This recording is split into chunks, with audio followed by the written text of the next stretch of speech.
Hai semuanya, di video ini kita mau bersama-sama belajar tentang tata nama senyawa. Katain sama-sama, tata nama senyawa. Baik itu senyawa yang berikatan ion, ataupun senyawa yang berikatan kovalen, ataupun senyawa anorganik, senyawa asam dan juga basa. Nah tapi sebelumnya aku mau ingetin kalian dong, jangan lupa buat subscribe YouTube channel Exxon Course. Kalian bisa tekan tombol subscribe yang ada di bawah, dan juga kalian bisa share video ini ke teman-teman kalian. Kalau kalian ada pertanyaan lalu kalian mau komen, feel free juga. Semoga kita akan segera menjawab pertanyaan kalian juga. So langsung aja kita ke pembahasan kita. Nah teman-teman, kalian sudah tahu tentang ikatan kimia.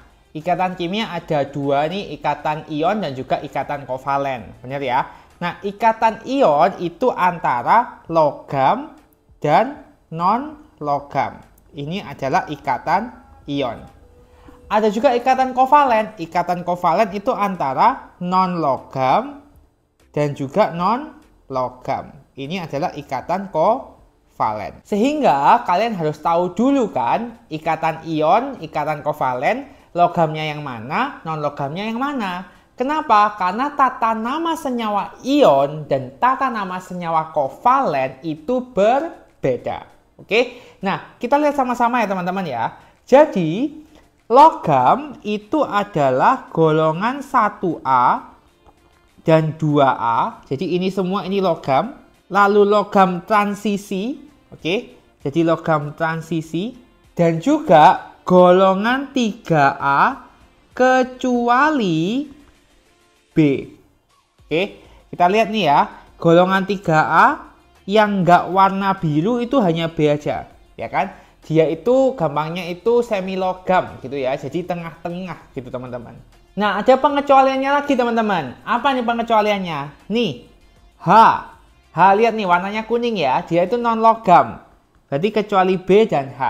Oke. Kecualinya B dan H. Nah lalu di golongan 4 sampai 6 itu harusnya dia itu non logam. Tapi ada juga yang logam. Yang logam itu apa aja? Yang logam itu adalah Sn, Pb, Bi, dan Po.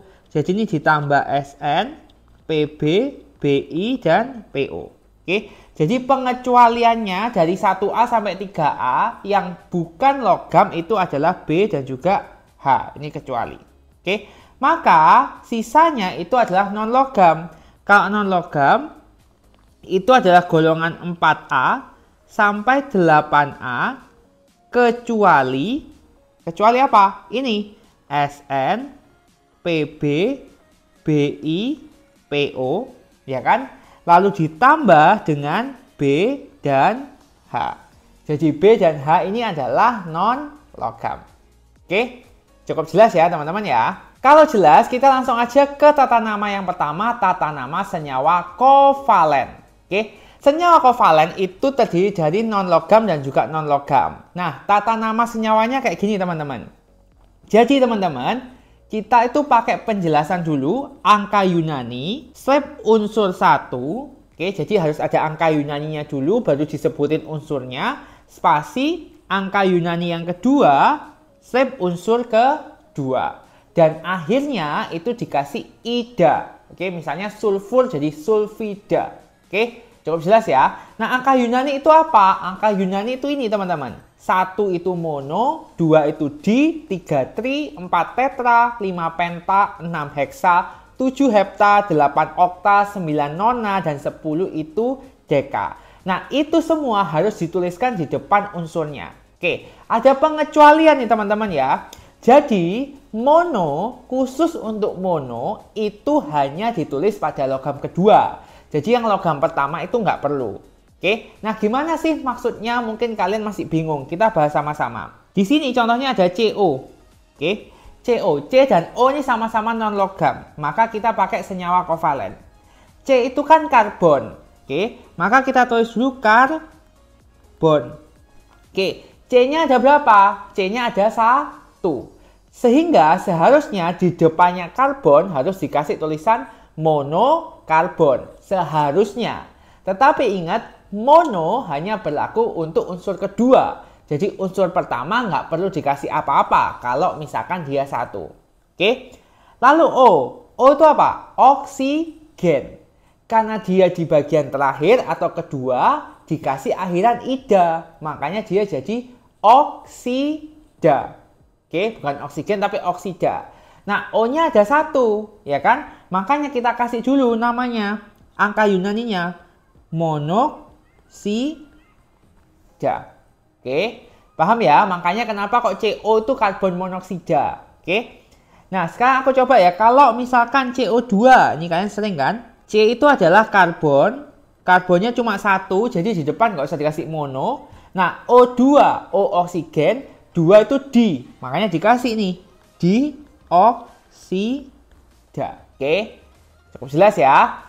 Nah, berikutnya N2O teman-teman. N sama O sama-sama non logam. N2, N itu nitrogen, 2 itu di, makanya namanya adalah dinitrogen, ya kan? O-nya di belakang itu cuma 1, maka dikasih mono. Oke, monoksida, karena belakangnya harus ida-ida. Oke ya. N2O5 sama ya. N2 itu dinitrogen. O-nya ada 5, berarti kasih penta ya. Penta oksida.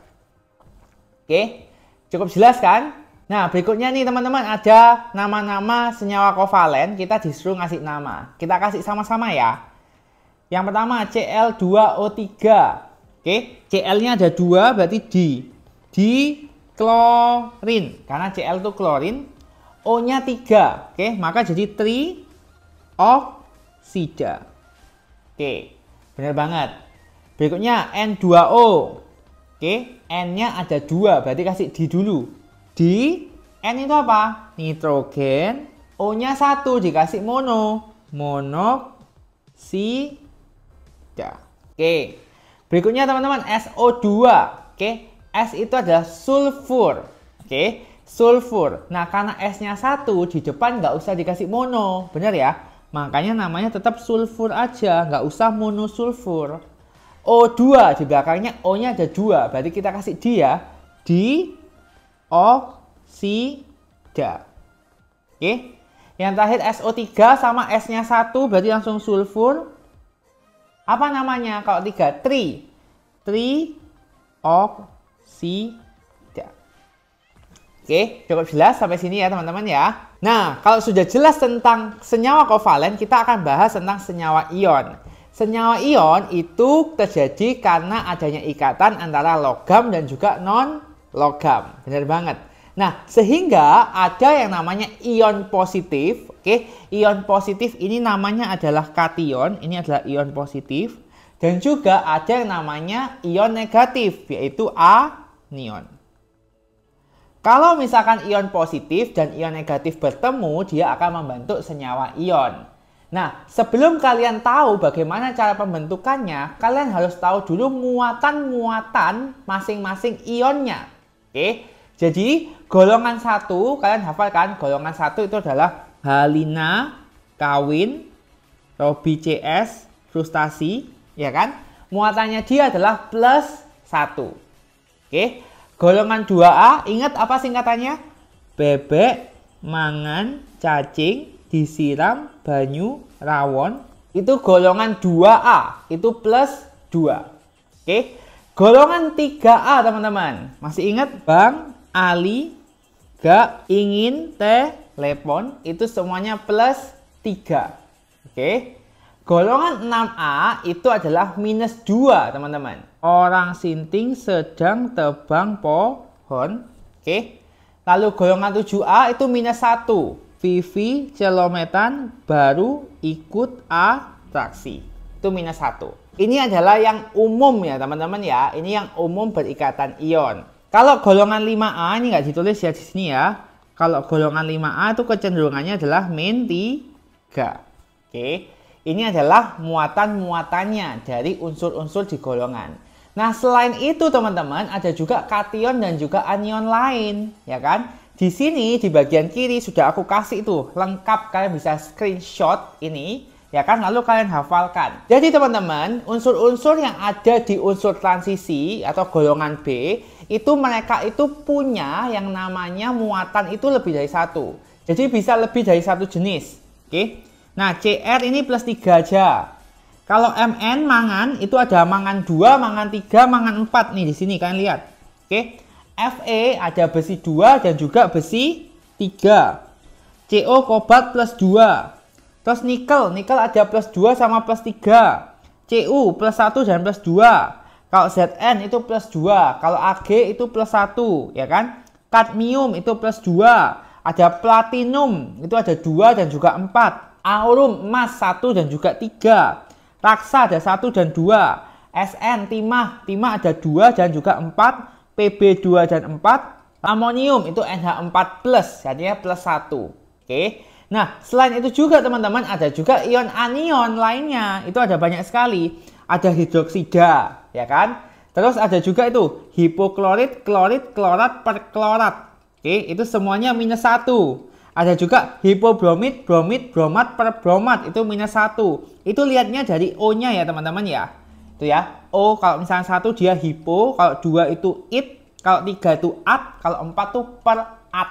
Oke, kalau klor ya perklorat, kalau brom berarti perbromat gitu ya. Ada juga itu yang IO itu minus 1 juga. Nah, ini yang sering keluar ya, karbonat. Karbonat itu 2 min ya teman-teman ya, minus 2. Oke. Lalu juga oksalat nih sering keluar, C2O4 itu min 2. Nitrit dan nitrat itu min. Oke, jangan sampai salah. Fosfit dan fosfat itu min 3. Oke, itu yang sering keluar. Arsenit dan arsenat juga minus 3. Lainnya kalian baca sendiri dan hafalkan. Oke, ada juga asetat CH3COO min itu min 1. Oke, jadi kalian baca tujuannya apa, biar sering kalian baca kalian akan lebih mudah ingat. Nah, muatannya ini gunanya untuk apa sih? Muatannya ini gunanya adalah untuk menentukan senyawanya itu kayak apa. Contoh ya teman-teman ya, besi 2 dan nitrat. Oke, besi 2 itu kan Fe2+. Benar ya? Nitrat itu apa? Nitrat itu kalau lihat di sini NO3-. Oke, ketika bersatu jumlah plus sama minusnya ini harus sama teman-teman. Di sini plusnya ada 2, ya kan? Di sini minusnya cuma 1. Jadi kalau gabung minusnya itu harus dikali 2, benar ya? Makanya NO3-nya itu harus ada 2. Jadinya Fe NO3 2 kali. Oke, jadi tujuan hafal muatan ini tujuannya agar tahu senyawanya itu kayak apa. Contoh lagi ya, Ca sama OH teman-teman. Aku tulis di sini deh. Ca itu 2+ sama OH min.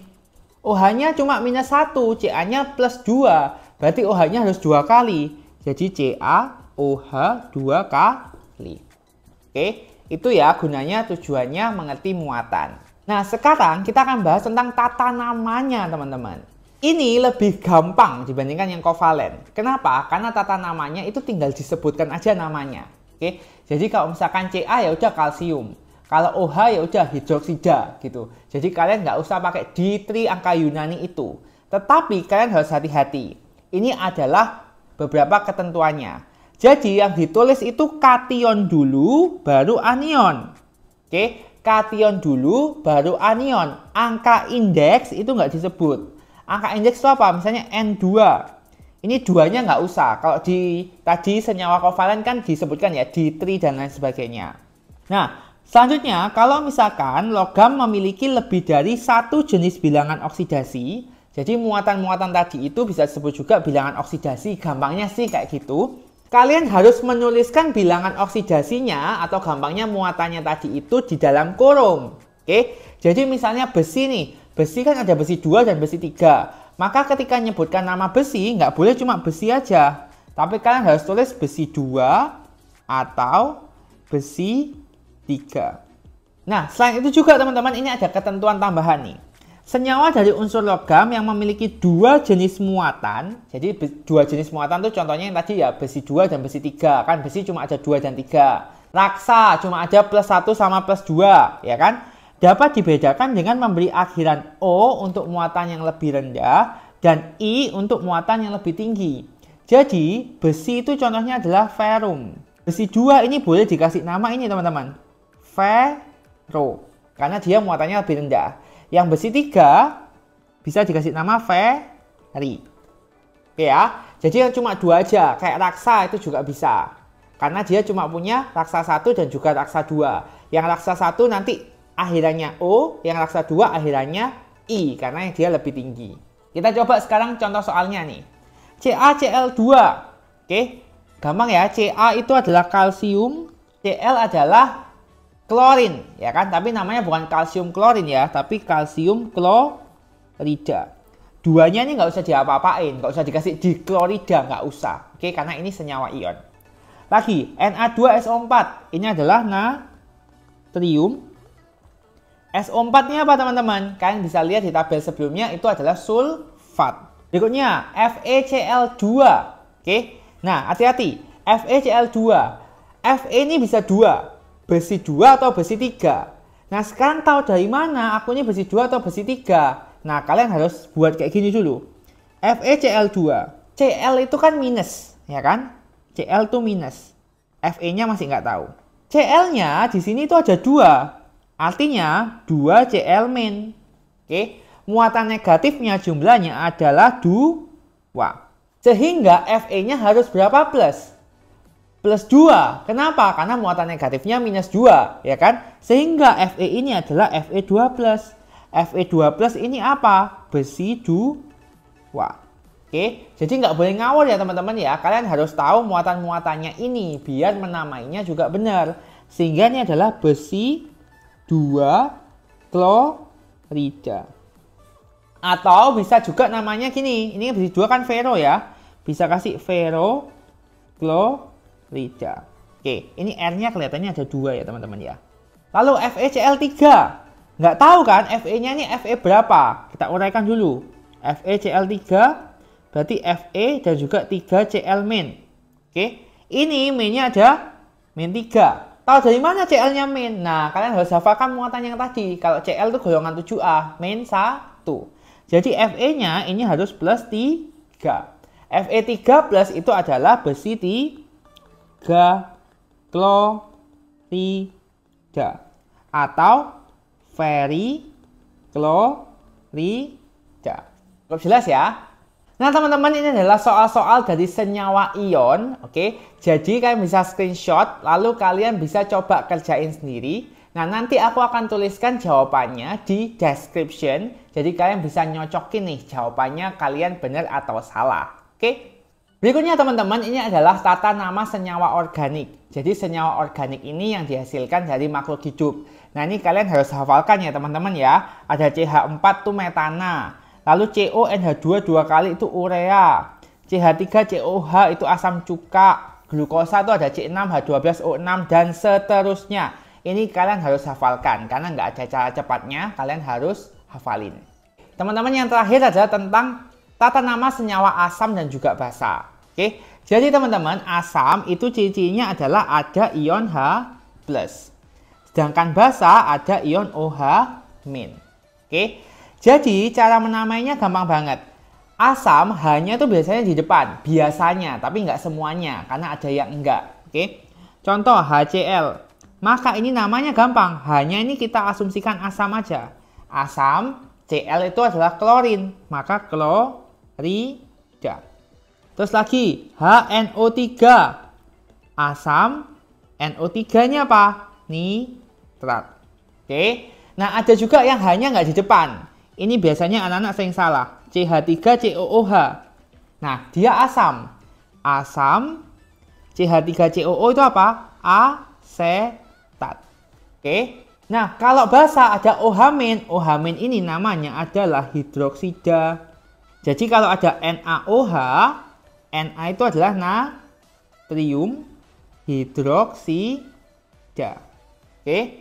Kalau CaOH 2 kali, kalsium hidroksida.